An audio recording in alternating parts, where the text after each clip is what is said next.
ഇന്നലെ ഞാൻ പറഞ്ഞ് നിർത്തിയ ഭാഗങ്ങള് സീതാദേവിയെ അന്വേഷിച്ച് ലങ്കാപുരിയിലെത്തിയ ഹനുമാൻ വായുദേവന്റെ അനുഗ്രഹത്തോടു കൂടിയിട്ട് അങ്ങനെ അശോകവനികയിലൊക്കെയും തേടി നടന്ന് അവസാനം ശംശഭാവൃക്ഷത്തിന്റെ ചുവട്ടിൽ ദുഃഖിതയായി ഇരിക്കുന്നതായ സീതാദേവിയെ കണ്ടുമുട്ടുകയും തന്റെ രൂപത്തെ വളരെ ചെറുതാക്കിക്കൊണ്ട് സമീപത്തുള്ള ഒരു വൃക്ഷത്തിന്റെ മേൽ മറഞ്ഞിരുന്ന ഹനുമാൻ രാവണൻ, രാക്ഷസ ചക്രവർത്തിയായ രാവണൻ സർവാലങ്കാര വിഭൂഷിതനായിട്ട് പരിജനങ്ങളോടുകൂടി സീതാദേവിയുടെ അടുത്തേക്ക് വരുന്നതും സീതാദേവിയെ പലതരത്തിലുള്ളതായിരിക്കുന്ന വാക്ശരങ്ങൾ കൊണ്ട് മുറിപ്പെടുത്തുന്നതും ഒക്കെ ആയിട്ടുള്ള ഭാഗങ്ങളാണ് കണ്ടത്. അപ്പൊ എന്തുകൊണ്ടാണ് നിന്നിലെ നീ മറഞ്ഞിരിക്കുന്നതെന്നും യഥാർത്ഥത്തിലുള്ള നീ പുറത്തു വരണമെന്നും ഒക്കെ ഉള്ളതായിരിക്കുന്ന രാവണന്റെ വാക്കുകളും അതിൽ രാവണൻ ഉദ്ദേശിക്കുന്ന ആ ആധ്യാത്മികമായിരിക്കുന്ന അർത്ഥവും ഒക്കെ നാം കണ്ടു. മരണം അടുത്ത് എത്തി രാവണനിൽ നിന്ന് ഒരിക്കലും രക്ഷപ്പെടാൻ കഴിയുകയില്ല എന്നൊക്കെയുള്ള ചിന്തയോട് കൂടിയിട്ട് മരണമിക വരുവതിനും ഒരു കഴിവു കണ്ടീല മാനവവീരനും എന്നെ മറന്നിതു. ഈ മരണത്തിൽ നിന്ന് ഒഴിവാക്കുന്ന അല്ലെങ്കിൽ രാക്ഷസനായിരിക്കുന്ന രാവണന്റെ പിടിയിൽ നിന്ന് വിടുന്നതിന് ഒരു മാർഗവും കാണുന്നില്ല. ശ്രീരാമചന്ദ്രനും എന്നെ മറന്നുപോയിട്ടുണ്ട്, അതുകൊണ്ട് ഇനി ജീവിക്കുന്നതിൽ അർത്ഥമൊന്നും ഇല്ല എന്നൊക്കെ ദേവി ഇങ്ങനെ പല പല വാക്കുകളൊക്കെ പറഞ്ഞ് ആ ശംശഭാവൃക്ഷത്തിന്റെ ചുവട്ടിൽ അങ്ങനെ നിൽക്കുന്നത് കണ്ട ഹനുമാൻ വളരെ പതുക്കെ ദേവിക്ക് കേൾക്കാൻ പാകത്തിന് അയോധ്യയിൽ നിന്ന് അവര് പുറപ്പെട്ട സമയം മുതലുള്ള കാര്യങ്ങളും പിന്നീട് മാരുജവധത്തിന് ശേഷമുള്ളതായിരിക്കുന്ന കാര്യങ്ങളും ഒക്കെ ഒരു ചെറിയതായിട്ട് ഇങ്ങനെ ദേവിക്ക് കേൾക്കാൻ വേണ്ടി എല്ലാം ഹനുമാൻ സ്വാമി അങ്ങനെ പറഞ്ഞു തുടങ്ങി. ഇതെല്ലാം ഇങ്ങനെ കേട്ട് ഇരുന്നതായിരിക്കുന്ന സമയത്ത് മുഴുവൻ കഥകളും തങ്ങളുടെ ജീവിതത്തിൽ സംഭവിച്ച എല്ലാ കാര്യങ്ങളും ഇങ്ങനെ അശരീരി വാക്യം പോലെ കേൾക്കുന്നത് കേട്ട സീതാദേവി പരിഭ്രമിച്ചത്. ആരാണ് പറയണത്? ഇതും ഇനിയിപ്പോ രാവണന്റെ ഏതെങ്കിലും ഒക്കെ ഒരു പ്രവൃത്തിയായിരിക്കുമോ തന്നെ പ്രലോഭിപ്പിക്കാൻ വേണ്ടിയിട്ട് എന്നൊക്കെ ചിന്തിച്ചുകൊണ്ട് ദേവി അങ്ങനെ ഇരിക്കുന്ന സമയത്ത് ഒരു പുരുഷൻ ഇതു മമ പറഞ്ഞുവെന്നാകിലുത്തമൻ മുമ്പിന്മേ കാണായി വരേണമേ. ഏതൊരാളാണോ ഈ കഥകളൊക്കെ ഇപ്പോൾ പറഞ്ഞിട്ടുള്ളത് അവൻ എൻ്റെ മുൻപിൽ കാണാൻ വേണ്ടിയിട്ട് സാധിക്കണമെന്ന് ദേവി പറഞ്ഞ സമയത്ത് ഹനുമാൻ അങ്ങനെ ദേവിയുടെ മുമ്പിൽ ഇറങ്ങി ചെല്ലുന്നതും അങ്ങനെ ഹനുമാൻ താൻ വന്ന കാര്യങ്ങളും ശ്രീരാമചന്ദ്രനാലും നിർദ്ദേശിച്ച് വന്നതാണ് എന്നുള്ള കാര്യങ്ങളൊക്കെയും പറയണം. ഇപ്പൊ മറ്റൊരു ശരണമില്ല. ശരണമിക ശരണ സരസിജമഖില നായികി ശങ്കിക്ക് വേണ്ട കുറഞ്ഞൊന്നുമെന്ന നീ തവ സജീവൻ അഗമിക ദാവിധനല്ലഹു ദാസോസ്മി കോസലേന്ദ്രസ്യ രാമസ്യ ജ്ഞാനതു. ദേവന്റെ ഭഗവാന്റെ നിർദ്ദേശപ്രകാരമാണ് വന്നിട്ടുള്ളത് എന്നൊക്കെ പറഞ്ഞു. എന്നിട്ട് രാമൻ പറഞ്ഞ അടയാളവാക്യവും അതുപോലെ അങ്കുലയവും ഒക്കെ ദേവിക്ക് കൊടുത്തതിനു ശേഷം ശ്രീരാമചന്ദ്രന് വിശ്വാസം ഉണ്ടാകത്തക്ക രീതിയിൽ അവിടുന്ന് ഒരു അടയാളവാക്യത്തെ പറയുകയും എന്തെങ്കിലും ഒന്ന് ഭഗവാന് കൊടുക്കുന്നതിന് വേണ്ടിയിട്ട് തന്നയക്കുകയും ചെയ്യണം എന്നുള്ളതായിരിക്കുന്ന കാര്യങ്ങളൊക്കെയും ഹനുമാൻ സീതാദേവിയോട് പറയുകയാണ്. അപ്പൊ ഇങ്ങനെയൊക്കെ എല്ലാ സമയങ്ങളിലും എന്നെ കാത്ത് സംരക്ഷിച്ചു കൊണ്ടിരുന്നതായ ശ്രീരാമൻ, എന്റെ ഭർത്താവ്, എന്തുകൊണ്ടാണ് ഇപ്പോൾ എന്നെ ഉപേക്ഷിച്ചത് എന്ന് മനസ്സിലാകുന്നില്ല. ഒരു പിഴയും ഒരു കൊഴുതിൽ അവനോട് ചെയ്തില്ല ഞാൻ ഓർത്താലിതെന്നോട് പാപമേ കാരണം. എന്തെങ്കിലും പിഴവൊന്നും ഞാൻ അറിഞ്ഞുകൊണ്ട് ചെയ്തിട്ടില്ല, പക്ഷേ ഇതിപ്പോ എനിക്ക് ബന്ധം ഭവിച്ചിട്ടുള്ള ഏതെങ്കിലും ഒരു പാപത്തിന്റെ ഫലമായിരിക്കും ഞാൻ അനുഭവിക്കുന്നത് എന്നൊക്കെ സീതാദേവി എന്ന് പറഞ്ഞ് ഹനുമാന്റെ അടുത്ത് കാര്യങ്ങളൊക്കെ പറഞ്ഞിട്ട് നീ ഇനി പോയിക്കൊള്ളുക, ശ്രീരാമചന്ദ്രനോട് പോയി വിവരം പറഞ്ഞ് എത്രയും പെട്ടെന്ന് വന്ന് എന്നെ രക്ഷിച്ച് ഇവിടെ നിന്ന് കൊണ്ടുപോകാൻ വേണ്ടതായിരിക്കുന്ന കാര്യങ്ങളൊക്കെയും ചെയ്യണമെന്നൊക്കെ ദേവി പറഞ്ഞ് ആ വാക്കുകളെ കേട്ട് വീണ്ടും നമസ്കരിച്ച് ഹനുമാൻ അങ്ങനെ അവിടെ നിന്ന് പിന്നോക്കം വാങ്ങി അശോകവനികയിലേക്ക് അങ്ങനെ പോയി. ഇങ്ങനെ പോകുന്നതായിരിക്കുന്ന സമയത്ത് കുറച്ച് ചെന്നിട്ട് വീണ്ടും ഒരു മരക്കൊമ്പിൽ കയറി ഇരുന്നിട്ട് ഹനുമാൻ ആലോചിച്ചു, പരപുരിയിൽ ഒരു നൃപതി കാര്യാർത്ഥമായതി പാടവമുള്ളൊരു ദൂതം നിയോഗിച്ച് സ്വയം അതിനൊരഴിനിലയൊഴിഞ്ഞു സാധിച്ചത് സ്വസ്വാമി കാര്യത്തിനന്തരമെന്നിയെ നിജഹൃദയ ചതുരതയുടെ അപരമൊരു കാര്യവും നീതിയോടെ ചെയ്തു അവൻ ഉത്തമൻ. ഇപ്പൊ തന്റെ സ്വാമി എന്തെങ്കിലും ഒരു കാര്യം ഏൽപ്പിച്ച് ഒരു ദൂതനെ അയച്ചിട്ടുണ്ടെങ്കിൽ, മറ്റൊരാളെ അറിയിക്കാൻ പറഞ്ഞൊരു ദൂതനെ അയക്കുമ്പോൾ അവിടെ ചെന്ന് ഏതൊരു കാര്യമാണോ ഏൽപ്പിച്ചു വിട്ടിട്ടുള്ളത് ആ ദൗത്യത്തെ നിർവഹിക്കുക എന്നുള്ളത് കൂടാതെ മറ്റൊരു കാര്യം കൂടി തന്റെ സ്വാമിക്ക് വേണ്ടിയിട്ട് നിർവഹിച്ച് ചെല്ലുന്നതായിരിക്കുന്ന ദൂതനാണ് ഉത്തമനായിട്ടുള്ള ദൂതൻ എന്നാണ് പറയുന്നത്. ഭഗവാൻ എന്നെ ഏൽപ്പിച്ചതായിരിക്കുന്ന കാര്യം ഞാൻ സാധിച്ചു കഴിഞ്ഞു. ഇനിയിപ്പോൾ ഭഗവാന് വേണ്ടിയിട്ട് മറ്റെന്തെങ്കിലും എൻ്റെ സ്വന്തം ഇഷ്ടപ്രകാരം കൂടി എന്തെങ്കിലും ഒരു കാര്യം ചെയ്യേണ്ടതായിട്ടുണ്ട്.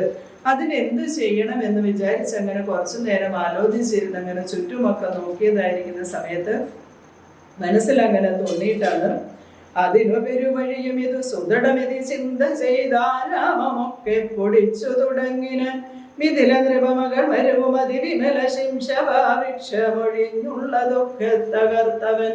സ്വസ്വാമിയുടെ കാര്യം അല്ലാതെ മറ്റൊരു കാര്യം ചെയ്യാൻ വേണ്ടി ഇങ്ങനെ നോക്കിയപ്പോൾ ആ രാവണൻ വളരെ അധികം സ്നേഹത്തോടു കൂടിയിട്ട് രാവണൻ നട്ട് വളർത്തി അല്ലെങ്കിൽ സൂക്ഷിച്ചു കൊണ്ടുവന്നതായിരിക്കുന്ന ആരാമത്തെ പൂന്തോട്ടത്തെ ഒക്കെയും നശിപ്പിക്കാൻ തുടങ്ങി ആഞ്ജനേയൻ. ഇപ്പൊ എല്ലാ ചെടികളും വൃക്ഷങ്ങളും ഒക്കെ പിഴുതെടുത്ത് എറിഞ്ഞിങ്ങനെ എല്ലാം നശിപ്പിച്ച് പോയപ്പോഴും കുറെ കഴിഞ്ഞപ്പോഴാണ് രാത്രിയിൽ ഉറങ്ങിക്കിടന്നതായിരിക്കുന്ന രാവണ ഭൃത്യന്മാർ ഇതൊക്കെയും അറിഞ്ഞത്. ഇനിയൊരുവൻ ഇവനോട് ജയിപ്പതിനില്ല മറ്റിങ്ങനെ കണ്ടീല മറ്റു ഞാൻ ആരെയും.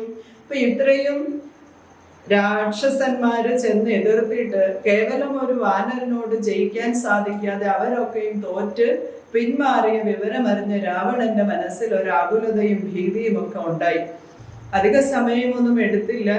ആഞ്ജനേയന്റെ മുഷ്ടിപ്രഹരത്താല് അക്ഷകുമാരൻ മരിച്ചു വീണു.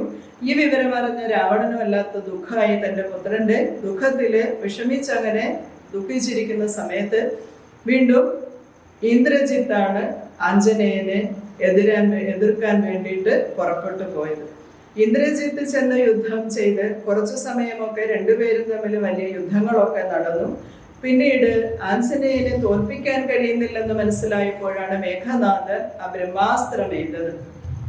ബ്രഹ്മാസ്ത്രം അങ്ങനെ വരുന്ന കണ്ടപ്പോൾ ആ ബ്രഹ്മാസ്ത്രത്തെ മാനിച്ചുകൊണ്ട് മനഃപൂർവ്വം തന്നെ അതിനെ സ്വീകരിച്ചു എന്നാണ് പറയുന്നത്.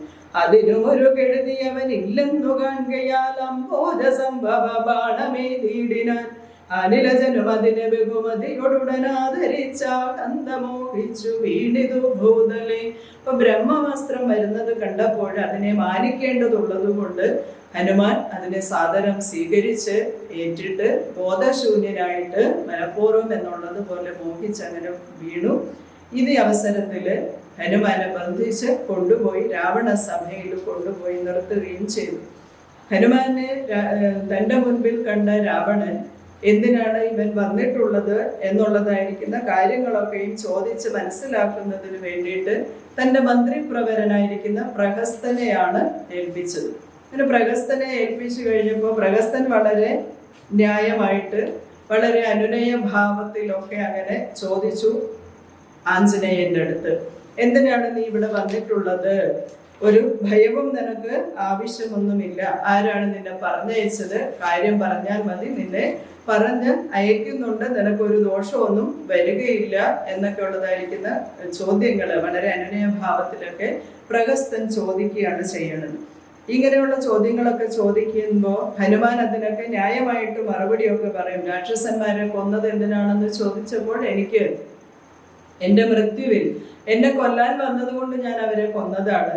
ആരാമമൊക്കെ പൊട്ടിച്ച് തകർത്തൊക്കെ കളഞ്ഞത് അത് എൻ്റെ ആ ഒരു സ്വഭാവമാണ്, മൃഗ സ്വഭാവമായതുകൊണ്ടിട്ടാണ് അങ്ങനെ ചെയ്തത് എന്നുള്ള കാര്യങ്ങളൊക്കെയും പറഞ്ഞു. അപ്പൊ ഇങ്ങനെയുള്ള കാര്യങ്ങൾ പറഞ്ഞ് പിന്നീട് രാവണനുള്ള ഹിതോപദേശമൊക്കെ കൊടുക്കുന്നതായിരിക്കുന്ന ഭാഗങ്ങളൊക്കെയാണ് അടുത്തുള്ളതിലേക്കൊക്കെയും വരുന്നത് തന്നെ. ഈ കിഷ്കിന്ധ കാണ്ഡത്തിന്റെ അവസാന ഭാഗങ്ങളിലേക്ക് നാളെ നമ്മൾ എത്തും. കിഷ്കിന്ധയല്ല, സുന്ദരകാണ്ഡത്തിന്റെ ഭാഗങ്ങൾ നാളെ നാം എത്തുമ്പോഴും സീതയുടെ ദർശനവും അതിനു മുന്നോടിയായി ചെയ്ത സമുദ്രലംഘനവും സീതാദർശനവും പിന്നീട് രാവണന് നൽകുന്നതായിരിക്കുന്ന ഹിതോപദേശങ്ങളൊക്കെയാണ് പറയുന്നത്. ഇത്രയും മാത്രം പ്രത്യേകത ഉള്ളതായിരിക്കുന്ന ഈ ഒരു ഭാഗത്തില് ഒരു വാനരനെ തന്നെ കൊണ്ടുവന്ന ആചാര്യൻ എന്തിനായിരിക്കാം നിർത്തിയത്? ബ്രഹ്മവിദ്യയെ അല്ലെങ്കിൽ തത്വവിചാരം ചെയ്യുന്ന സീതാന്വേഷണത്തിലേക്ക് പോകുമ്പോൾ അതൊരു വാനരന്മാരെ കൊണ്ട് തന്നെ ചെയ്യിപ്പിച്ച് സമുദ്രത്തെ ലംഘനം ചെയ്യിപ്പിക്കുകയും ഒക്കെ ചെയ്ത് അധ്യാത്മ രാമായണത്തിൽ വാൽമീകി രാമായണത്തിലൊക്കെ ആചാര്യന്മാര് നമുക്ക് പറഞ്ഞു തരുമ്പോൾ മനുഷ്യർക്ക് സാധിക്കില്ല. ശ്രീരാമചന്ദ്രനെ പോലെയുള്ള ബലവീര്യ പരാക്രമങ്ങള് ഉള്ളതായിരിക്കുന്ന ഒരാൾക്ക് ഈ സമുദ്രത്തെ ലംഘനം ചെയ്യുന്നതിനോ തന്റെ പത്നിയായിരിക്കുന്ന ദേവിയെ കണ്ടെത്തുന്നതിനോ സാധിക്കാത്തത് കൊണ്ട് ആയിരിക്കും. എന്തായാലും അങ്ങനെ ആവാൻ വഴിയില്ല. ഇപ്പൊ ലോകത്തിലുള്ള ജനങ്ങൾക്ക് ബോധ്യപ്പെടുത്തി കൊടുക്കുന്നതിനു വേണ്ടി ഈ ജീവൻ താത്വികമായിരിക്കുന്ന ഒരു അന്വേഷണത്തിലേക്ക് തത്വവിചാരങ്ങളിലേക്കൊക്കെ കടക്കുന്ന ഒരാളുടെ മനസ്സിനെ ആ ഒരു ചപലത, ഒരാളെ പ്രാരബ്ധവുമായിട്ട് സംസാരത്തിലേക്ക് ഇറങ്ങുന്ന ഒരാളായിട്ടും അതല്ലാതെ തത്വവിചാരത്തിൽ മുഴുകി ജീവിക്കുന്ന ഒരാളായിട്ടും ഒക്കെ മാറ്റുന്നത് അയാളുടെ മനസ്സാണ്. പ്രാരബ്ധങ്ങളില് വിഷയങ്ങളില് ഒക്കെ പെട്ടുപോകണോ എന്ന് തീരുമാനിക്കുന്നതും അതല്ല, ഇതിലൊന്നും പെടേണ്ട ആവശ്യമില്ല, എൻ്റെ ജീവന്റെ ലക്ഷ്യം എന്നുള്ളത് മറ്റൊന്നാണ്, ആ ലക്ഷ്യത്തിലേക്ക് എത്താൻ വേണ്ടിയിട്ടാണ് ഞാൻ പ്രയത്നിക്കേണ്ടത് എന്ന് തീരുമാനിക്കുന്നതും രണ്ടും നമ്മുടെ മനസ്സ് തന്നെ. ഈ മനസ്സിനെ ഒരിക്കലും കയ്യിൽ പിടിച്ചാൽ കിട്ടുകയില്ല എന്നത്, മനസ്സിനെ ഒരിക്കലും വിശ്വസിക്കാൻ പാടില്ല എന്നാണ് ആചാര്യന്മാർ പറയുന്നത്. കാരണം ഇത് ഒരിക്കലും നമ്മളുടേതായിരിക്കുന്ന ഇഷ്ടത്തിനനുസരിച്ച് നിൽക്കുന്നത്, എപ്പോൾ വേണമെങ്കിലും പിടിവിട്ടു പോകും. അപ്പൊ വാനരന്മാരുടെ സ്വഭാവം എന്ന് പറയുന്നത് എവിടെയും ഒരു നിമിഷം പോലും സ്വസ്ഥമായിട്ട് ഇരിക്കില്ല എന്നുള്ളത്. എപ്പോഴും ഇങ്ങനെ ചാടി ചാടി ഒരു കൊമ്പിൽ നിന്ന് അടുത്ത കൊമ്പിൽ, ഒന്നിൽ നിന്ന് അടുത്തതിൽ ഇങ്ങനെ ഏത് സമയത്തും അത് ചലിച്ചുകൊണ്ടിരിക്കും. ഈ ഒരു ചലിച്ചുകൊണ്ടിരിക്കുന്ന ഒന്ന് തന്നെയാണ് നമ്മുടെ മനസ്സും. അത് ഒരിക്കലും നിശ്ചലമായിട്ട് ഒരിക്കലും നിൽക്കില്ല. ഒരു വസ്തുവിലും അത് ഒരു സമയത്തിനപ്പുറം ശ്രദ്ധ കേന്ദ്രീകരിക്കില്ല. അടുത്തതിലേക്ക് പോകും, അടുത്ത വിഷയത്തിലേക്ക് പോകും. ഇങ്ങനെ നിരന്തരമായിട്ട് മാറിക്കൊണ്ടിരിക്കുന്ന ചിന്തകളുടെ ഒരു പ്രവാഹം തന്നെയാണ് നമ്മുടെ മനസ്സെന്ന് പറയുന്നത്. അതുകൊണ്ട് ആ മനസ്സിനെ ഒരു വാനരനോട് ഉപമിച്ചു. ഈ വാനരനോട് ഉപമിച്ചിട്ട് 100 യോജന വിസ്തൃതമുള്ളതായിരിക്കുന്ന സമുദ്രത്തെ ചാടിക്കടന്നു എന്ന് പറയുമ്പോൾ അത്രയും വിസ്തൃതമായിരിക്കുന്ന ഈ സംസാരത്തില് തനിക്ക് വേണ്ടതായിരിക്കുന്ന തൻ്റെ കർത്തവ്യങ്ങള് ചിന്തകള് ഒക്കെ കൊണ്ട് താൻ ഏൽപ്പിച്ച് തന്നിലേക്ക് എത്തിക്കുന്നതായിരിക്കുന്ന കർമ്മങ്ങളെയാണ് അനുഭവിച്ചു കൊണ്ടിരിക്കുന്നത്. ഇങ്ങനെ ഒന്നിൽ നിന്ന് പിന്നെ പിന്നെ പിന്നെ സംസാരത്തിൽ നിന്ന് വിടാതെ പ്രാരബ്ധങ്ങളിലേക്ക് വീണ്ടും വീണ്ടും വീണ്ടും പോയിക്കൊണ്ടിരിക്കുന്ന നമ്മുടെ മനസ്സ് കർമ്മങ്ങളൊക്കെ ഈ ചാടി ചാടി ഒരു വിഷയത്തിൽ നിന്ന് മറ്റൊന്നിലേക്ക് പോകുന്നതിനെ ഈ സംസാരത്തിൽ നിന്ന് അക്കരെ എത്താൻ സാധിക്കാത്തതായിരിക്കുന്ന ഒരവസ്ഥയാണ്.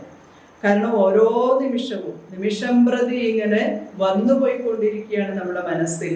ഇപ്പൊ ഹനുമാനെ പോലുള്ള ഒരാളില് വ്യക്തമായിട്ട് കണ്ടെത്താൻ പറ്റുന്നതായിരിക്കുന്ന ഒരു സംസ്കാരം, രാമന് വേണ്ടിയിട്ട് ജനിച്ച് രാമന് വേണ്ടി ജീവിച്ച് രാമന്റെ കാര്യം സാധിക്കുന്നതിന് വേണ്ടിയിട്ട് പോകുന്നതായിരിക്കുന്ന തനിക്ക് രാമൻ എന്നുള്ളതിനപ്പുറത്തേക്ക് മറ്റൊന്നും ചിന്തിക്കേണ്ടത് ആവശ്യമില്ല, തനിക്കത് സാധിക്കും എന്നുള്ള ഒരു ഉറച്ച വിശ്വാസം, അല്ലെങ്കിൽ അതിനപ്പുറം മറ്റൊന്നും ജീവിതത്തിൽ ഇല്ല എന്ന് തീരുമാനിച്ചിരുന്നത് കൊണ്ട് ആഹാരങ്ങളോ അല്ലെങ്കിൽ മറ്റു ദാഹപാനീയങ്ങളോ ഒന്നും തന്നെ വേണ്ട എന്ന് വിചാരിച്ചു. അപ്പൊ എല്ലാത്തിനും അപ്പുറം ഈശ്വരനാണ്, മറ്റുള്ളതെല്ലാം രണ്ടാമത് മാത്രമേ ഉള്ളൂ എന്നുള്ളതായിരിക്കുന്ന ഒരു സംസ്കാരം നമ്മുടെ മനസ്സിൽ ഉണ്ടാവുക എന്നുള്ളതാണ് ഈ സമുദ്ര ലംഘനം അല്ലെങ്കിൽ ആ ഒരു ചാട്ടം എന്നൊക്കെ കൊണ്ട് ഉദ്ദേശിക്കുന്നത്. അപ്പൊ ആത്മസാക്ഷാത്കാരമാകുന്ന ആ ഒരു ഭാഗം, ആ ഒരു ഭാവത്തിലേക്ക് എത്തുക എന്നതിനപ്പുറത്തേക്ക് തനിക്ക് ലഭിച്ചതായിരിക്കുന്ന ഈ ജീവൻ കൊണ്ട്, ഈ ജീവിതം കൊണ്ട്, ഈ ജന്മം കൊണ്ട് മറ്റൊന്നും നേടാനില്ല എന്ന് മനസ്സിലാക്കണം, അല്ലെങ്കിൽ അതിനായിരിക്കണം പ്രാധാന്യം എന്നൊക്കെ ഉള്ളതായിരിക്കുന്ന കാര്യം പറഞ്ഞു. അപ്പൊ ഈ സമുദ്ര ലംഘനവും അതിനു വേണ്ടിയുള്ള ചാട്ടവും ഒക്കെ നമ്മുടെ മനസ്സും നമ്മുടെ ഉള്ളിൽ വരുന്ന ചിന്തകളും നാം നിരന്തരമായിട്ട് പെട്ടുപോകുന്ന പ്രാരാബ്ദങ്ങളും ഇതിനൊക്കെ അപ്പുറത്തേക്ക് തനിക്ക് എത്തിച്ചേരേണ്ടതിനെ പറ്റിയുള്ള ഒരു ലക്ഷ്യമൊക്കെ നമ്മിൽ ഉണ്ടാവണമെന്ന് മനസ്സിലാക്കി തരികയാണ് ചെയ്യുന്നത്. ഇതിന് അത്യാവശ്യമായിട്ട് തത്വവിചാരത്തിലേക്ക് ബ്രഹ്മജ്ഞാനത്തിലേക്കൊക്കെ ഉയരാൻ വേണ്ടത് നമുക്ക് ഭക്തിയും ജ്ഞാനവും വൈരാഗ്യവും ഒക്കെ ആണെന്നാണ് എപ്പോഴും പറയുന്നുണ്ട്. ഒരുപാട് തവണ നമ്മൾ കേൾക്കുന്നുണ്ട് ഭക്തി ജ്ഞാന വൈരാഗ്യങ്ങൾ. ഭക്തി ഉണ്ടാവണം, പിന്നീടാണ് ജ്ഞാനത്തിലെത്തുക. ഈ ജ്ഞാനം വന്നു കഴിഞ്ഞാലാണ് വൈരാഗ്യത്തിലേക്ക് എത്തുകയുള്ളൂ എന്ന് പറയും. ഏതോ ഭക്തിയുടെ ഭാഗങ്ങൾ ഒരുപാട് തവണ അധ്യാത്മരാമായണം നമ്മളിപ്പോൾ പാരായണം ചെയ്തപ്പോൾ കേട്ടതാണ് ഈ 3 വാക്കുകളും. അപ്പൊ എന്തായിരിക്കാം ഈ ഭക്തി എന്നുള്ളത് കൊണ്ട് ഉദ്ദേശിക്കുന്നത്, അല്ലെങ്കിൽ ഭക്തി എന്ന് പറഞ്ഞാൽ എന്താണ്, എങ്ങനെയായിരിക്കാം ഒരു ഭക്തന്റെ ജീവിതം ഉണ്ടാവേണ്ടത്, ഒരു ഭക്തന്റെ ലക്ഷണം എന്ന് പറഞ്ഞാൽ എന്തായിരിക്കും? കുരുക്ഷേത്ര യുദ്ധത്തില് തേർത്തട്ടില് അർജുനൻ നിൽക്കുന്ന സമയം വരെ, യുദ്ധത്തിന് വേണ്ടി തയ്യാറെടുത്ത് നിൽക്കുമ്പോൾ തന്റെ സമീപം തന്റെ തേര് തെളിക്കാൻ വേണ്ടി തേരാളിയായിട്ട് തന്റെ കൂടെ വന്നിരിക്കുന്ന കൃഷ്ണനെ ഒരു ബന്ധുവെന്നോ ഒരു സാരഥി എന്നോ തന്റെ സുഹൃത്തെന്നോ ഉള്ളതായിരിക്കുന്ന ഭാവത്തിന് അപ്പുറത്തേക്ക് അർജുനന് കാണാൻ സാധിക്കാതിരുന്നത് കൊണ്ടാണ് ആ ഒരു തളർച്ച ഉണ്ടായത് അർജുനൻ. അതൊന്നും അല്ല, അതിനപ്പുറത്തേക്ക് ഒരാളാണ് ഞാനെന്ന് അർജുനനെ ബോധ്യപ്പെടുത്തി കൊടുക്കാൻ ഭഗവാന് തന്റെ വിശ്വരൂപം തന്നെ കാണിക്കേണ്ടതായിട്ട് വന്നു. അതിനു മുമ്പ് ഒരുപാട് കാര്യങ്ങൾ അർജുനന് പറഞ്ഞു കൊടുത്തു ഭഗവാൻ. ഒരു സുഹൃത്തായിട്ട്, നല്ലൊരു ആചാര്യന്റെ ഭാവത്തില്, ഒരു ബന്ധുവായിട്ടൊക്കെ ഒരുപാട് പറഞ്ഞ് മനസ്സിലാക്കി കൊടുത്തെങ്കിലും അർജുനൻ അതൊന്നും മനസ്സിലായില്ല. കാരണം അപ്പോഴൊക്കെയും അർജുനന്റെ മനസ്സിൽ കൃഷ്ണനെ കണ്ടിട്ടുള്ളത് തൻ്റെ ഒരു സഖാവെന്നുള്ള രൂപത്തിൽ. ഇപ്പൊ തൻ്റെ യഥാർത്ഥത്തിലുള്ള വിശ്വരൂപത്തെ കാണിച്ചു കൊടുത്തപ്പോഴാണ് അർജുനന് മനസ്സിലായത് ഇത് താൻ വിചാരിച്ച ആളല്ല എന്നുള്ളത്. പലപ്പോഴും നമുക്കും പറ്റുന്ന പ്രശ്നം ഇത് തന്നെ. നമ്മളൊരിക്കലും ഭഗവാനെ പരമാത്മാവാണ് എന്നുള്ള ഭാവത്തില് ഈശ്വരനെ ഈശ്വരനായിട്ട് കാണാൻ സാധിക്കാതെ വരുന്നത് കൊണ്ട് നമ്മുടെ ജീവിതത്തിലും പലപ്പോഴും ആ ഒരു അകൽച്ച ഉണ്ടാവും. ഭഗവാൻ ഇഷ്ടപ്പെടുന്നവരും ഭഗവാനെ ഇഷ്ടപ്പെടുന്നവരും എന്നുള്ള രൂപത്തിൽ 2 തരത്തിലാണ് ഭക്തന്മാരുള്ളതെന്നാണ്. ഈ 2 തരത്തിലുള്ള ഭക്തന്മാരിൽ ഏതിൽപ്പെട്ട ഭക്തനാണ് നമ്മൾ എന്നുള്ളത് നമുക്ക് വേണമെങ്കിൽ ഒന്ന് വിശകലനം ചെയ്ത് അറിയാൻ സാധിക്കും. ഭഗവാന് നമ്മളെ ഇഷ്ടമാണോ, ഭഗവാൻ ഇഷ്ടപ്പെട്ട ഒരു ഭക്തനാണോ ഞാൻ? നമുക്കെല്ലാവർക്കും ഭഗവാനെ ഇഷ്ടമാണ്, ഈശ്വരനെ ഇഷ്ടമാണ്. കൃഷ്ണനെ ഇഷ്ടമുള്ളവരുണ്ട്, ദേവിയെ ഇഷ്ടമുള്ളവരുണ്ട്. അങ്ങനെ എല്ലാവർക്കും ഓരോരോ ഇഷ്ടങ്ങളുണ്ട്. നാം ഇഷ്ടപ്പെടുമ്പോൾ നമ്മളെ ഇഷ്ടമാണോ? ഇപ്പൊ ഭഗവാന്റെ ഇഷ്ടം കിട്ടണമെന്നുണ്ടെങ്കിൽ ഭഗവാനെ പൂർണ്ണമായിട്ടും വിശ്വസിച്ച് ആരാധിക്കാൻ നമുക്ക് സാധിക്കണം. ഭഗവാനെ നമുക്ക് പൂർണ്ണമായിട്ടും വിശ്വാസമുണ്ടോ എന്നുള്ളതാണ് ആദ്യമായിട്ട് നമ്മൾ അറിയേണ്ട കാര്യം. ഭഗവാനെ പൂർണ്ണമായിട്ടും വിശ്വാസമുണ്ടെങ്കിൽ അങ്ങനെ വിശ്വാസമുള്ള ഭക്തന്മാരെയാണ് ഭഗവാൻ. കാരണം ഭഗവാൻ എപ്പോഴും ഇഷ്ടം തൻ്റെ ഭക്തന്മാരെ ആണെന്ന്. അപ്പൊ ആ ഒരു ഇഷ്ടം നമുക്ക് ലഭിക്കുന്നുണ്ടോ, പൂർണ്ണമായിട്ടും നമുക്ക് വിശ്വാസമുണ്ടോ? അങ്ങനെ വിശ്വാസമുണ്ടെങ്കിൽ ഭഗവാന് നമ്മളെ ഇഷ്ടമുണ്ട്. അങ്ങനെ ഇഷ്ടമുണ്ടെന്നുണ്ടെങ്കിൽ കുറേ ലക്ഷണങ്ങൾ ഉണ്ടാവും നമ്മിൽ. ഈ ലക്ഷണങ്ങൾ എന്തൊക്കെയാ ഉണ്ടാവുക? ഗീതയില്, ഭഗവത്ഗീതയില് ഭഗവാൻ അർജുനന് തന്നെ പറഞ്ഞു കൊടുക്കുന്നതായിരിക്കുന്ന കാര്യങ്ങളാണ് അതൊക്കെയും. ശ്രീരാമചന്ദ്രൻ ശബരിക്കും അതുപോലെ വിരാധനും ഒക്കെയും പറഞ്ഞു കൊടുത്ത കാര്യങ്ങൾ തന്നെയാണ്. ഭക്തിയുടെ വിശേഷത്തെ പറ്റി, ഭക്തിയുടെ ലക്ഷണത്തെ പറ്റിയൊക്കെ, ഭക്തന്മാരുടെ ലക്ഷണത്തെ പറ്റിയൊക്കെയും. ഇപ്പോൾ ഏറ്റവും ആദ്യം ഒരു ഭക്തനെ സംബന്ധിച്ചിടത്തോളം കാണുന്ന ഒരു ലക്ഷണം എന്ന് പറയുന്നത്, എല്ലാ ഭൂതങ്ങളിലും അദ്വേഷ്ട സർവഭൂതാന, എല്ലാ ഭൂതങ്ങളിലും അല്ലെങ്കിൽ എല്ലാ ജീവികളിലും, പ്രപഞ്ചത്തിലുള്ള എല്ലാത്തിലും ഉള്ളതായിരിക്കുന്ന ഒന്നിനോടും ഉള്ള വെറുപ്പില്ലാത്ത അവസ്ഥ, എല്ലാവരെയും ഒരുപോലെ കാണാൻ സാധിക്കുക എന്നുള്ളത് ഭക്തന്മാരുടെ ഒരു ലക്ഷണമാണ് എന്നാണ് പറയുന്നത്. അതുപോലെ മിത്രഭാവം, എല്ലാവരെയും തൻ്റെ സുഹൃത്തായിട്ട്, സ്നേഹിതരായിട്ട് കാണാൻ വേണ്ടിയിട്ട് സാധിക്കും. മറ്റുള്ളവരെ സ്നേഹിക്കാനും സഹായിക്കാനും ഉള്ള ഒരു മനസ്സ് ഒരു ഭക്തനിൽ എപ്പോഴും ഉണ്ടാവും. അത് ഭക്തന്റെ ഒരു ലക്ഷണം തന്നെയാണ്. ഈ ഭക്തി ഉണ്ടെങ്കിലാണ് ഈ ലക്ഷണങ്ങളൊക്കെയും വരണത് എന്ന് പറയും. നമ്മൾ പലർക്കും പല സഹായങ്ങളും ചെയ്യുന്നുണ്ടാവും. നാം ചെയ്യുന്ന സഹായങ്ങളൊക്കെ നമ്മൾ മറ്റുള്ളവരെ അറിയിക്കാനും ശ്രമിക്കുന്നുണ്ടാവും. പക്ഷെ ഭഗവാൻ ഒരിക്കലും ചെയ്യുന്ന സഹായങ്ങളൊന്നും മറ്റാരോടും പറയാറില്ല എന്ന് പറയും. തൻ്റെ ഭക്തർക്ക് വേണ്ടിയിട്ട് ചെയ്യുന്നതൊന്നും ഭഗവാൻ എവിടെയും പറയാറില്ല. കുചേലൻ ഭഗവാനെ കാണാൻ വേണ്ടി ചെന്നതായിരിക്കുന്ന സമയത്ത് കുചേലന് വേണ്ടതൊക്കെ കൊടുത്തു വിട്ടു. ഈ വേണ്ടതൊക്കെ കൊടുത്തു വിട്ടപ്പോഴും അതൊരിക്കലും ഭഗവാൻ പറഞ്ഞില്ല ഞാൻ നിനക്ക് ഇതൊക്കെ തന്നിട്ടുണ്ട് എന്നൊന്നും. ഒന്നും എനിക്ക് തന്നില്ലല്ലോ എന്നുള്ള സങ്കടത്തിലാണ് തിരിച്ചു പോയത്. ഈ ഒന്നും കിട്ടിയില്ലല്ലോ എന്നുള്ള സങ്കടത്തിൽ തിരിച്ചു പോയപ്പോൾ വീട്ടിലെത്തുന്ന സമയത്താണ് മനസ്സിലായത് ഞാൻ ചോദിച്ചില്ലെങ്കിലും ഭഗവാൻ എനിക്ക് വേണ്ടതൊക്കെയും തന്നു എന്നുള്ളത്. അപ്പൊ എല്ലാവരിലും ദയ കാണാനും എല്ലാവരെയും സഹായിക്കാനുള്ളതായിരിക്കുന്ന ഒരു കരുണയും ദയയും ഒക്കെ ഭക്തിയുടെ ഒരു ഘടകമാണ്. അത് നമ്മിൽ ഉണ്ടാവണം.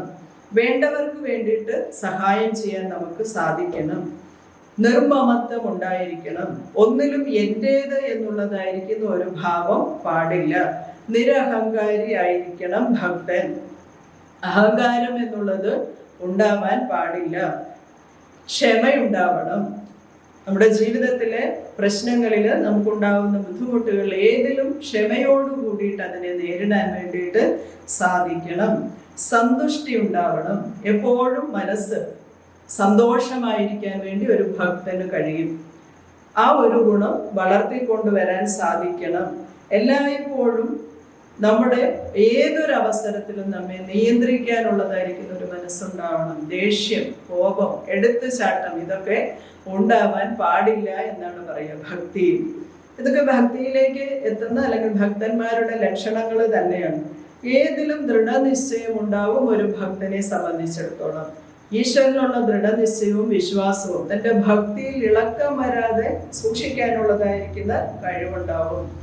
മയ്യർപ്പിത മനോബുദ്ധി, എന്നിൽ തന്നെ ഉറപ്പിച്ചിരിക്കുന്നതായിരിക്കുന്ന മനസ്സും ബുദ്ധിയും ഉണ്ടാവും എൻ്റെ ഭക്തന് എന്ന് ഭഗവാൻ. അപ്പൊ ഭഗവാനിൽ തന്നെ മനസ്സെപ്പോഴും അർപ്പിച്ചിരിക്കുക. ഭഗവാന്റെ കാര്യത്തിൽ എന്നോട് അങ്ങനെ ചെയ്തല്ലോ, എന്നോട് ഇങ്ങനെ ചെയ്തില്ലല്ലോ, എനിക്കത് തന്നല്ലോ, ഇത് തന്നില്ലല്ലോ എന്നുള്ളതായിരിക്കുന്ന ഒരു നമുക്കുള്ളൊരു പരാതി, പരിഭവ, ആവലാതികളൊന്നും പാടില്ല എന്ന് പറയും. അപ്പൊ അങ്ങനെയുള്ളതായിരിക്കുന്ന കാര്യങ്ങൾ ശ്രദ്ധിക്കണം. ഒരിക്കലും ഒരാളെ നമ്മളായിക്കൊണ്ട് മാറ്റാൻ നോക്കാൻ പാടില്ല എന്ന് പറയുന്നു. അപ്പൊ നമുക്ക് ആരെയും മാറ്റാൻ വേണ്ടിയിട്ട് സാധിക്കില്ല. അതുപോലെ അസൂയയോ ഉത്കണ്ഠയോ ഇങ്ങനെയുള്ളതായിരിക്കുന്ന ഒരു ഭാവങ്ങളൊന്നും ഉണ്ടാവാൻ പാടില്ല. ഒരു കാര്യങ്ങളിലും ഉപേക്ഷ വിചാരിക്കാൻ പാടില്ല. എപ്പോഴും എല്ലാ കാര്യങ്ങളിലും നമ്മൾ വളരെയധികം ശ്രദ്ധാലുക്കളായിട്ട് ഇരിക്കണം. ആവശ്യങ്ങൾക്ക് വേണ്ടിയുള്ളത് മാത്രം കരുതി വെക്കാൻ വേണ്ടിയിട്ട് കഴിയണം.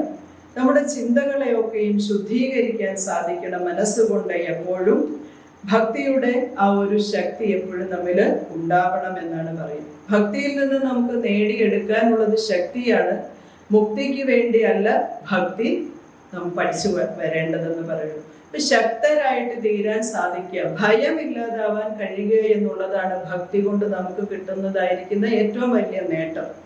നമ്മിലുള്ളതായിരിക്കുന്ന എല്ലാ തരത്തിലുള്ള ഭയങ്ങളും വിട്ടുമാറും ഭക്തിയിലേക്ക് വന്നാൽ. ഒന്നിനെയും നമുക്ക് ഭയക്കേണ്ടതായിട്ട് വരില്ല, ആരെയും നമുക്ക് ഭയക്കേണ്ടതായി വരില്ല. ആ ഒരു ഭക്തിയുടെ ഗുണമാണത്. ഇപ്പൊ മുക്തിക്ക് വേണ്ടിയിട്ട് ഭക്തിയെ ഉപാസിക്കുന്ന ആളുകളുണ്ട്. മുക്തിയിലേക്ക് എത്താൻ വേണ്ടിയിട്ട് യഥാർത്ഥത്തിൽ നമുക്ക് ലഭിക്കുന്നത് ഭഗവാനെ നാം സ്വീകരിച്ചു കഴിയുമ്പോൾ എല്ലാ രീതിയിലുള്ള ഭയങ്ങളിൽ നിന്നുമുള്ള വിടുതലാണ് കിട്ടുക.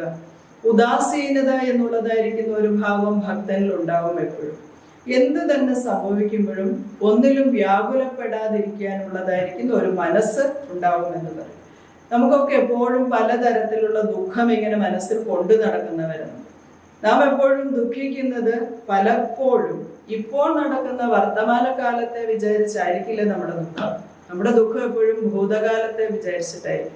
കഴിഞ്ഞുപോയ കാര്യങ്ങൾ വീണ്ടും വീണ്ടും വീണ്ടും മനസ്സിൽ ഇങ്ങനെ കൊണ്ടുവന്ന് അതിനെപ്പറ്റി ആവശ്യമില്ലാതെ ചിന്തിച്ച് ദുഃഖിക്കുന്നവരാണ് കൂടുതൽ ആളുകൾ.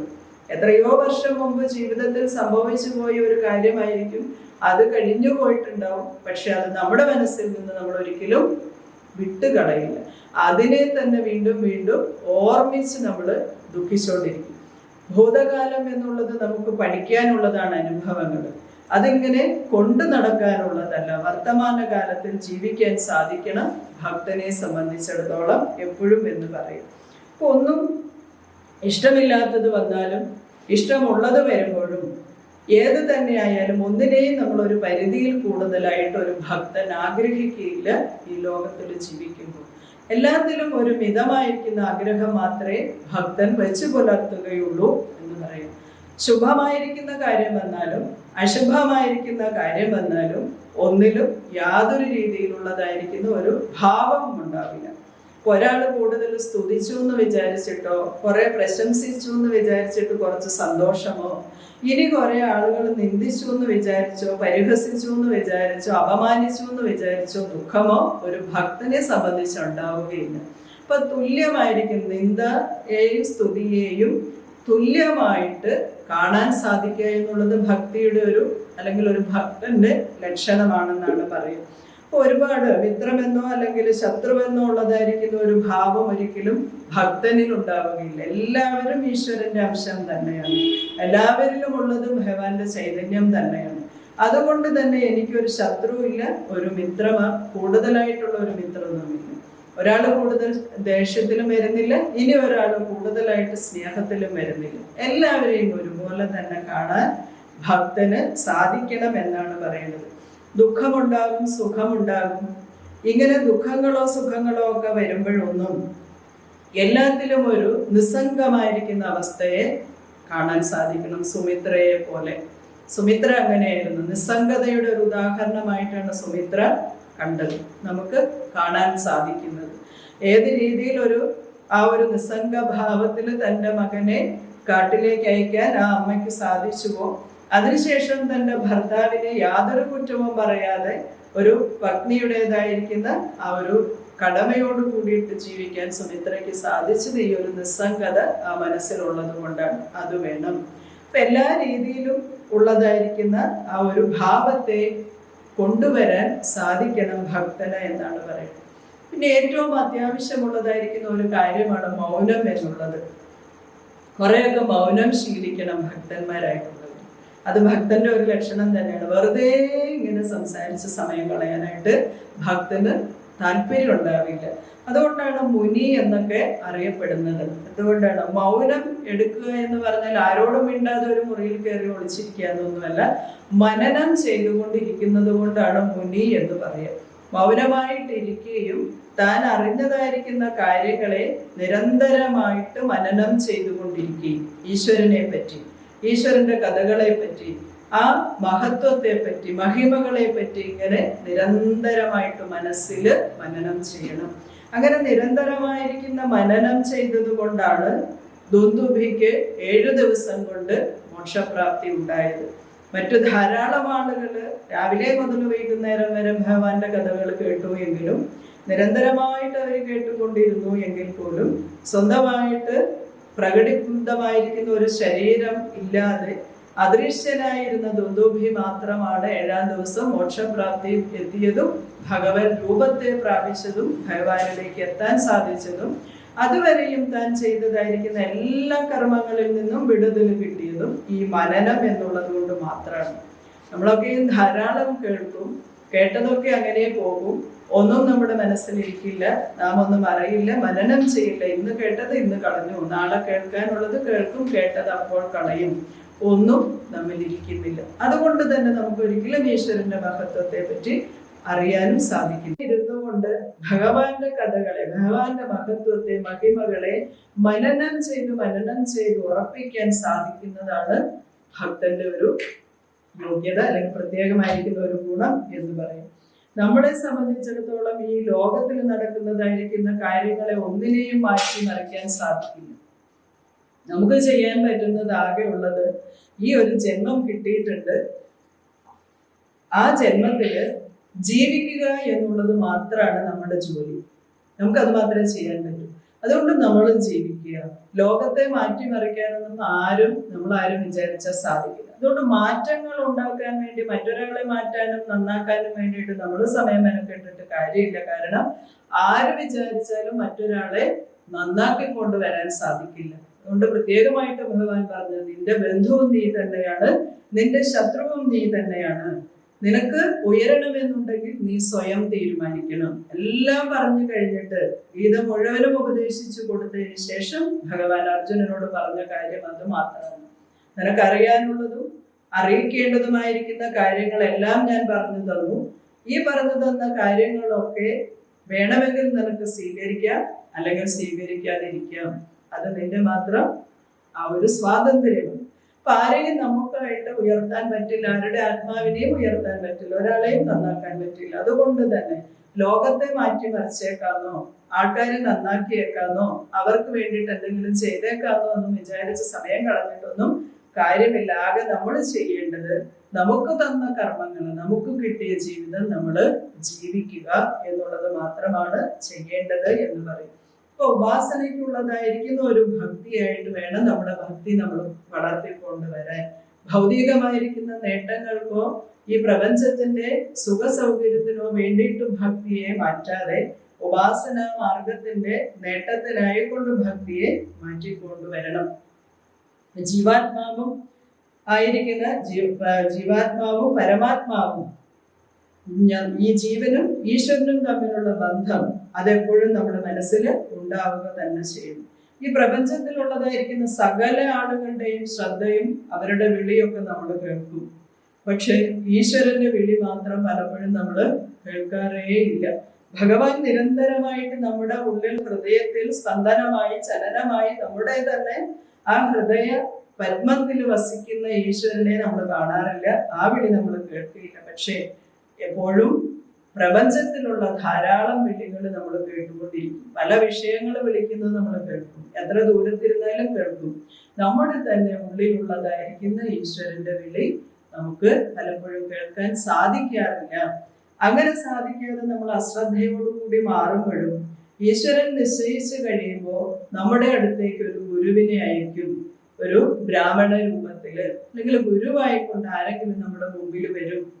ഹനുമാന് ബ്രാഹ്മണനായിട്ടാണ് ശ്രീരാമചന്ദ്രന്റെയും ലക്ഷ്മണന്റെയും അടുത്തേക്ക് എത്തിയത്. തന്റെ രൂപം മാറ്റി ഒരു ചെറിയ ബ്രഹ്മചാരിയായിട്ടാണ് എത്തിയത് അവരുടെ മുമ്പിൽ. അപ്പൊ ഈശ്വരൻ പലപ്പോഴും നമ്മുടെ മുമ്പില് ഒരു മധ്യസ്ഥനെ, നമുക്കൊരു മധ്യസ്ഥൻ എപ്പോഴും വേണ്ടി വരും ഭഗവാനിലേക്ക് എത്താൻ വേണ്ടിയിട്ട്. അങ്ങനെയാണെങ്കിൽ പോലും ആ ഒരു ഗുരുവിനെ നമ്മുടെ അടുത്തേക്ക് എത്തുമ്പോൾ ഭഗവാനിലേക്ക് നമ്മെ ചേർത്ത് നിർത്തി കഴിഞ്ഞാൽ പിന്നെ ഈ ലോകത്തിലുള്ള ഒരു ശക്തിക്കും ഈശ്വരന് നമ്മളെ വേണ്ടെന്ന് വെക്കാനോ മാറ്റാനോ സാധിക്കില്ല. ഇനി നമ്മളെ തന്നെ വേണ്ടെന്ന് വെച്ചാൽ പോലും ഒരിക്കൽ ഭഗവാൻ നമ്മളെ സ്വീകരിച്ചു കഴിഞ്ഞാൽ പിന്നെ നാം തന്നെ വേണ്ടെന്ന് വെച്ചാലും നമ്മളെ വിടുകയില്ല എന്നാണ് പറയുന്നത്. അത്രയും ആ ഒരു കാരുണ്യമുണ്ട് ഭഗവാന് നമ്മളോട്. അപ്പൊ ഭക്തി വളർത്തി വളർത്തി കൊണ്ടുവരുമ്പോൾ ഈ ഗുണങ്ങളൊക്കെ പതുക്കെ പതുക്കെ പതുക്കെ നമ്മളിൽ ഉണ്ടായി വരണം. ഭഗവാൻ നമുക്ക് ജീവിതത്തിൽ ഒരുപാട് അനുഭവങ്ങള്, പ്രതിസന്ധികളോ പരീക്ഷണങ്ങളോ ഒക്കെ ഉണ്ടാകുമ്പോൾ ഇതെല്ലാം നമ്മെ പാകപ്പെടുത്തുന്നതിന് വേണ്ടി നമുക്ക് തരുന്നതായിരിക്കുന്ന ഓരോരോ അനുഭവങ്ങളായിട്ട് നമുക്ക് കാണാനാണ് സാധിക്കേണ്ടത്. അല്ലാതെ പരാതി പറയാനോ ഭഗവാനെ കുറ്റം പറയാനോ ഒന്നും അല്ലാതെ എടുക്കേണ്ടത്. കാരണം നമ്മളെ പാകപ്പെടുത്തി പാകപ്പെടുത്തി കൊണ്ടുവരികയാണ് തന്നിലേക്ക് ചേർക്കാൻ വേണ്ടി. ഈ സ്വർണ്ണമൊക്കെ അത് എത്രമാത്രം അതിൻ്റെ ഒരുക്കി ഒരു സ്വർണ്ണപ്പണിക്കാരൻ എത്രയെത്ര അത് അടിച്ച് ശരിയാക്കി അയാൾ ഉദ്ദേശിക്കുന്ന രീതിയിലുള്ള ഒരു ആഭരണമാക്കി മാറ്റുന്നതിന് മുമ്പ് എത്ര ത്യാഗം സഹിക്കുന്നുണ്ട് ആ ഒരു രൂപത്തിലേക്ക് എത്താൻ. പെട്ടെന്നൊന്നും ഉണ്ടാകുന്നതല്ല. ഏതെങ്കിലുമൊക്കെ ഡിസൈനിലോ വളരെ ഭംഗിയായിട്ടോ മനോഹരമായിട്ടോ ഒക്കെയുള്ള ആഭരണങ്ങൾ കാണുമ്പോൾ നമുക്ക് വളരെ ഇഷ്ടം തോന്നും. പക്ഷെ അതിനു മുമ്പ് അത് എത്രമാത്രം ആ സ്വർണം എന്ന വസ്തു എത്ര താടനങ്ങൾ സഹിച്ചിട്ടുണ്ട്, അഗ്നിയിൽ ഉരുകി. അതുപോലെ പണിക്കാരന്റെ അടി എത്ര ഏറ്റുവാങ്ങിയിട്ടാണ് ആ രൂപത്തിലായി മാറിയത്. ഇത് തന്നെയാണ് നമ്മുടെ ജീവിതവും. നമുക്ക് ജീവിതത്തിൽ ഒരുപാട് അടികൾ വരും. നമ്മൾ പ്രതീക്ഷിക്കാതെ പല സൈഡിൽ നിന്ന്, പലരിൽ നിന്ന്, പ്രിയപ്പെട്ടവരിൽ നിന്ന്, സുഹൃത്തുക്കളിൽ നിന്ന്, സ്വന്തം ആളുകളിൽ നിന്ന്. നമ്മൾ ഒരിക്കലും നമ്മെ ചതിക്കില്ല എന്നോ എപ്പോഴും കൂടെ ഉണ്ടാവുമെന്ന് നമ്മൾ വിശ്വസിക്കുന്നവരായിരിക്കും ഒരുപക്ഷെ നമുക്ക് ഏറ്റവും വേദന ഉണ്ടാക്കുന്ന കാര്യങ്ങൾ ചെയ്യുക. ഇങ്ങനെ പല രീതിയിലുള്ള പ്രതിസന്ധികൾ വരുമ്പോഴും അപ്പോഴൊക്കെ നമുക്ക് ബോധ്യമുണ്ടാവാൻ സാധിക്കണം, ഇതൊക്കെ എന്നെ ഈശ്വരൻ പാകപ്പെടുത്തി കൊണ്ടുവരുന്നതാണ്. ഭഗവാനിലേക്ക് എത്തിക്കാൻ വേണ്ടി പാകപ്പെടുത്തുന്നതാണ് എന്ന് മനസ്സിലാക്കിക്കൊണ്ട് കൂടുതൽ കൂടുതൽ ഭഗവാനിലേക്ക് നമുക്ക് ദൃഢമായിട്ട് വിശ്വസിക്കാൻ വേണ്ടിയിട്ട് സാധിക്കണം. അപ്പൊ അധികമായിരിക്കുന്ന ആ ഒരു സാമ്പത്തികമായിരിക്കുന്ന അല്ലെങ്കിൽ അങ്ങനെയുള്ള വിഷയങ്ങളിൽ ഭൗതികതയിലേക്കൊക്കെ പോകാതെ ഒക്കെ ഈശ്വരനെ നിരന്തരമായിട്ട് നമുക്ക് ശ്രവിക്കാൻ സാധിച്ചാല് ഭക്തിയിലേക്ക്, ആ ഭക്തന്മാരില് ഉത്തമനായിട്ടുള്ള ഭാവത്തിലേക്ക് നമ്മെ ഈശ്വരൻ കൂട്ടിച്ചേർത്ത് നിർത്തുക തന്നെ ചെയ്യും. അപ്പൊ നാരായണന്റെ പിന്നാലെ പോകാൻ നമുക്ക് സാധിച്ചാല്, ആ വിളി കേൾക്കാൻ നമുക്ക് കഴിഞ്ഞാൽ, നിശ്ചയമായിട്ടും നാരായണനാകുന്ന പരമാത്മാവ് എപ്പോഴും നമ്മുടെ കൂടെ തന്നെ ഉണ്ടാവുക തന്നെ ചെയ്യും. അതിനൊരു സംശയവും വേണ്ട എന്നൊക്കെയാണ് പറയുന്നത്. അപ്പൊ ഭക്തിയിലേക്ക് അങ്ങനെ എത്തി ഭഗവാൻ ഇഷ്ടമുള്ള ഒരു ഭക്തനായിട്ട് മാറാൻ ഈ യോഗ്യതകളൊക്കെ നമ്മൾ ഇന്ന് ഈ യോഗ്യതകളൊക്കെ ഉണ്ടാക്കണമെന്ന് പറയുമ്പോൾ നിങ്ങൾ തെറ്റിദ്ധരിക്കൊന്നും വേണ്ട. നിങ്ങളൊക്കെ ഈ യോഗ്യതകൾ ഉള്ളവര് തന്നെയാണ്, ഉത്തമ ഭക്തന്മാര് തന്നെയാണ്. അല്ലാന്നല്ല, ഭക്തിയുടെ ആ ലക്ഷണങ്ങൾ പറഞ്ഞുകൊണ്ട് മാത്രമേ ഉള്ളൂ. അപ്പൊ അത് ദൃഢമാക്കി വെക്കാൻ സാധിക്കണം. ദുഃഖങ്ങള് പ്രശ്നങ്ങളൊക്കെ ഉണ്ടാകുമ്പോൾ നമുക്ക് അതിനെ ഒരിക്കലും ഭഗവാനോടുള്ള ഒരു ആവലാതിയായിട്ട് ഒരിക്കലും പറയാൻ നമുക്ക് ഇനി തോന്നരുത്. അതൊക്കെയും എന്നെ പാകപ്പെടുത്തിക്കൊണ്ട് ഭഗവാനിലേക്ക് കൂടുതൽ, ഭഗവാൻ ഇഷ്ടമുള്ളവരെയാണ് പരീക്ഷണങ്ങളിൽ പെടുത്തുക. കൂടുതൽ കൂടുതൽ കൂടുതൽ കൂടുതൽ ഒരുക്കി അതിനെ തിളക്കമുള്ളതാക്കി മാറ്റാനാണ് ഭഗവാൻ നമുക്ക് ഓരോ പ്രശ്നങ്ങളും തരുന്നത് എന്നുള്ളത് മനസ്സിലാക്കിക്കൊണ്ട് ഭഗവാൻ ഇഷ്ടമുള്ള ഭക്തനായിട്ട് മാറാൻ നമുക്ക് സാധിക്കണം. അപ്പൊ കുറെ കാര്യങ്ങളൊക്കെ അതിലും ശ്രദ്ധിക്കണം. നമ്മുടെ ഓരോ ജീവിതത്തിലും എല്ലായ്പ്പോഴും നമ്മൾ എല്ലാവരെയും ഒന്നും വിശ്വസിച്ച് എല്ലാം ഒന്നും പറയാൻ പാടില്ല എന്നാണ് പറയാം. എല്ലാവരെയും നമ്മൾ വിശ്വസിക്കരുത്. കാരണം മനുഷ്യന്റെ മനസ്സ് എപ്പോഴാണ് മാറുക എന്ന് പറയാൻ ഒക്കില്ല. കൈകേയിക്ക് ദശരഥ മഹാരാജാവ് എന്നോ കൊടുത്ത ഒരു വരം അല്ലേ, ആ വരത്തിന്റെ പ്രത്യാഘാതങ്ങള് എത്രയെത്ര വർഷങ്ങൾക്ക് ശേഷമാണ് അനുഭവിക്കേണ്ടി വന്നത്. അന്ന് തന്നെ ആ തേർത്തട്ടില് യുദ്ധകളത്തിൽ വെച്ച് കൈകേയിക്ക് 2 വരം കൊടുത്തിരുന്നു എന്നുണ്ടെങ്കിൽ, അത് പിന്നത്തേക്ക് മാറ്റി വെക്കാതിരുന്നു എന്നുണ്ടെങ്കിൽ ഒരുപക്ഷെ ഇങ്ങനെ ഒന്നും സംഭവിക്കില്ല. അന്ന് ആ മാനസികാവസ്ഥയിൽ കൈകേയി എന്താണോ ചോദിക്കുന്നത് 2 കാര്യങ്ങൾ സാധിച്ചു കൊടുത്താൽ മതിയായിരുന്നു. അപ്പൊ അത് എപ്പോൾ വേണമെങ്കിലും ഇഷ്ടമുള്ളപ്പോൾ ചോദിച്ചോളൂ എന്ന് പറഞ്ഞ് വെച്ചിരുന്നത് കൊണ്ടാണ് ജീവിതം ഇത്രയും ദശരഥ മഹാരാജാവിന് നഷ്ടപ്പെട്ടു. ഒരിക്കലും ആരെയും അമിതമായിട്ട് എത്ര പ്രിയപ്പെട്ടവരായാലും നമുക്ക് വിശ്വസിക്കാൻ പാടില്ല. കാരണം എപ്പോഴാണ് ഒരു മനുഷ്യന്റെ മനസ്സ് മാറുന്നത് എന്ന് നമുക്ക് ചിന്തിക്കാനും കഴിയില്ല. തേർത്തട്ടിൽ വെച്ച് തന്റെ ഭർത്താവിനെ രക്ഷപ്പെടുത്തിയ അതേ കൈകേയി തന്നെയാണ് ആ ജീവൻ എടുക്കാനും കാരണമായി തീർന്നത്, അന്നത്തെ ആ വരത്തിന്റെ ബലത്തിൽ. അപ്പൊ അതൊരിക്കലും ഉണ്ടാവില്ല. നമുക്ക് കൊടുക്കാമെന്ന് തോന്നുന്ന അല്ലെങ്കിൽ നാം പറയുന്നതായിരിക്കുന്ന കാര്യങ്ങൾ എന്ത് തന്നെയാണെങ്കിലും അത് അപ്പോൾ തന്നെ സാധിച്ചു കൊടുക്കുക. സാധിക്കാൻ പറ്റുന്ന കാര്യങ്ങൾ മാത്രം നമ്മൾ മറ്റൊരാളോട് പറയുക. അതിനപ്പുറമുള്ള കാര്യങ്ങൾ പറയാണ്ടിരിക്കുക. പറയുന്ന കാര്യങ്ങൾ അതാത് സമയങ്ങളിൽ തന്നെ നിവർത്തിച്ചും കൊടുക്കുക. ഒന്നും പിന്നത്തേക്ക് മാറ്റി വെക്കരുത്. എത്ര വേണ്ടപ്പെട്ടവരായാലും ഒരുപക്ഷെ അവരായിരിക്കും അവസാനം നമുക്ക് ബുദ്ധിമുട്ടുണ്ടാക്കി വെക്കുക. ഇതൊക്കെയും ജീവിതത്തിൽ ശ്രദ്ധിക്കണം. ഇങ്ങനെ ഭക്തിയിലേക്ക് വന്ന് പിന്നീടാണ് ജ്ഞാനം എന്നുള്ളതായിരിക്കുന്ന അവസ്ഥയിൽ എത്തേണ്ടത്. ജ്ഞാനവും പിന്നെ വൈരാഗ്യവും, ഈ 2 കാര്യങ്ങളും കൂടി നമുക്ക് എന്താണെന്നുള്ളത് ചെറിയ രീതിയിൽ നോക്കേണ്ടതുണ്ട്. അതൊക്കെ നാളെ നമുക്ക് ഒന്ന് നോക്കാം. ആ ഭാഗങ്ങള് എന്തായാലും സീതാദേവിയെ കണ്ട് ഹനുമാൻ അങ്ങനെ രാവണ സദസ്സിലെത്തി രാവണന് ഉപദേശത്തെ നൽകുന്നതായിരിക്കുന്ന ഭാഗം നാളെ നാം കാണും. അതിനുശേഷമാണ് യുദ്ധത്തിനുള്ള പുറപ്പാടുകളും യുദ്ധകാണ്ഡത്തിലേക്കുള്ള പ്രവേശനവും ഒക്കെ, പിന്നീട് യുദ്ധവും ലക്ഷ്യപൂർത്തീകരണവും ഒക്കെ ആയിട്ടുള്ള ഭാഗങ്ങളുമായിട്ട് ഇനിയുള്ള ദിവസങ്ങൾ നമുക്കുണ്ട്. പോവാൻ വേണ്ടി ആ മഹാദേവിയായിരിക്കുന്ന അമ്മ അനുഗ്രഹിക്കട്ടെ. ഓരോ വാക്കുകളും ശ്രീഹരിയുടെ പാദങ്ങളിൽ സമർപ്പിക്കണം. ലോകാ സമസ്ത സുഖിനോ ഭവന്തു. ശ്രീഹരി.